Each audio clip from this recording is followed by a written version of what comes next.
Speaking of non-conference games, Science Hill has a pretty big one on the road at Morristown West, a Morristown West team that got beat pretty handily by one of the best teams around, Greenville, last week. So just how big is this game for Science Hill? Well, Stacy Carter said not to look at that game necessarily and think that this is going to be a pushover because this is a good Morristown West team. They just sort of momentum got rolling against them, and then the game was shortened.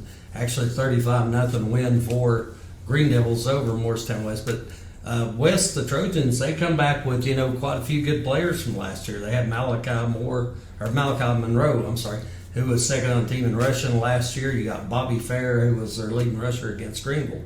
He also is good to catch passes out of the backfield.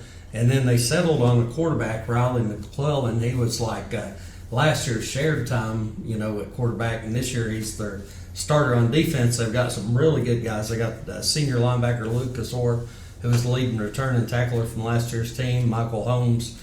Then on the defensive line, you got Keegan Covington, and then they're good at all three levels. At defensive back, you got LaDavion Rabin and Jameer Williams, who are both really good there in that defensive backfield. So there's a lot of talent on this team, but I think Science Hill really does match up well with them. It's the first time they've met since 2020 when they were actually conference rivals in Region 1-6A. Of course, the next year Morristown West moved down to 5A. Science Hill historically owns the Trojans 14-2 overall. I'm sure Stacy Carter cares nothing about that.